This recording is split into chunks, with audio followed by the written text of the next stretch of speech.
রান্নাঘরে সবাইকে স্বাগতম। আজকে আমি একটা নতুন রেসিপি করছি। আমি করছি সবাই সব রকম মাছ ফিশ ফ্রাই খেয়েছেন, এইরকম আমি আজকে নতুন পদ্ধতিতে একটা ফিশ ফ্রাই করছি। আপনারা দেখুন। প্রথমে আমি মাছের পেটিগুলোকে জলের মধ্যে ভিনিগার দিয়ে 3-4 ঘন্টা ভিজিয়ে রাখবো। দেখুন সব পেটি নিয়েছি। আমি রুই মাছের পেটি নিয়েছি, আপনারা কাতলা মাছের পেটি নিলেও নিতে পারেন। সব পেটি নিলাম, নিয়ে এবার ভিনিগার আমি 3 চামচ ভিনিগার দিয়ে আমি ভিজিয়ে রাখবো।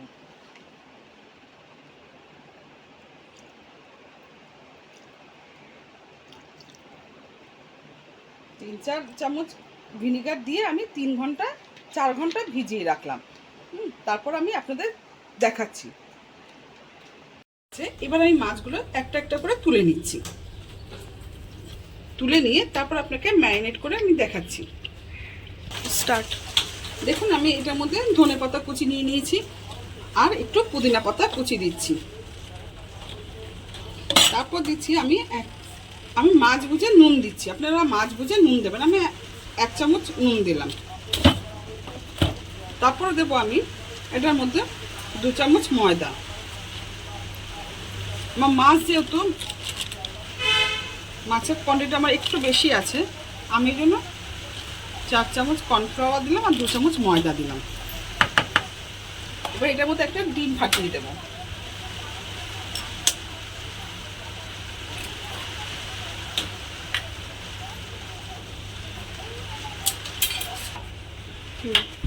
এবার দেখুন একটু সয়া সস দিচ্ছি।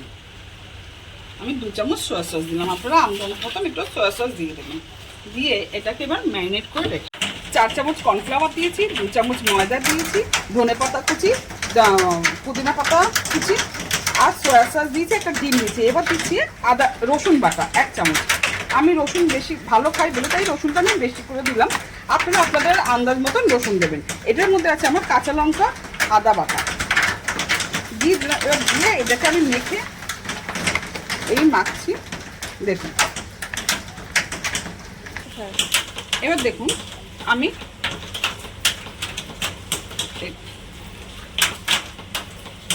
দিলাম, এরকম করে দিয়েছিলাম। আপনারা তো মাছ অনেকেই অনেক রকম ভাজা খেয়েছেন, ফিশ ফ্রাই খেয়েছেন। আপনারা একবার এইভাবে ট্রাই করে দেখবেন আপনাদের কেমন লাগে। তারপরে আপনি আমাকে কমেন্টের মাধ্যমে জানাবেন। একবার এইভাবে খেয়ে বলবেন।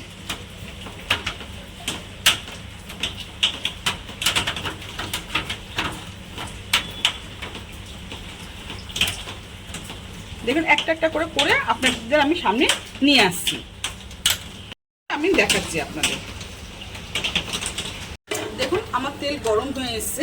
বেশি গরম করব না, কারণ বেশি গরমে দিলে জিনিসটা চট করে পুড়ে যাবে। আমি হালকা গরমের মধ্যে বসিয়ে দিচ্ছি। আপনারাও হালকা গরমে দেখুন।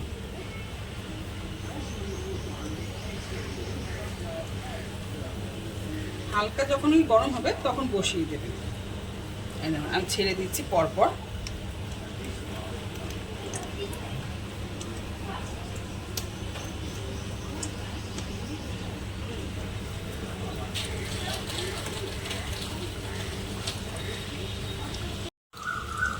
এবার দেখুন ভাজা আমার স্টার্ট হয়ে এসছে, তেলে ফেনা উঠেছে। 2 মিনিটের মধ্যে আমার হয়ে যাবে। আমি তারপর দেখাচ্ছি আপনাদের সব ভাজা করে।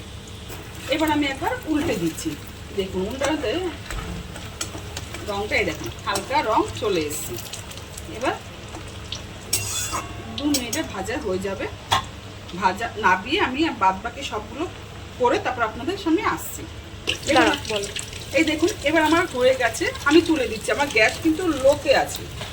দেখুন মিডিয়ামে। এই দেখুন আমার 3টে হয়ে গেছে। আমি আরও করে আমি আপনাদের সামনে আসছি। দেখুন আমার সব হয়ে গেছে, আমি সব নাবিয়ে ফেলেছি। এবার শুধু একটুখানি এটা সন্ধ্যের জলখাবারের স্ন্যাক্স হিসেবে খুব ভালো হবে। তার সঙ্গে একটু সস দিয়ে দিলাম। 10 মিনিট আমার রান্না কমপ্লিট। দেখুন আমি একটা ভেঙে দেখছি। এই দেখুন পুরো একদম কমপ্লিট।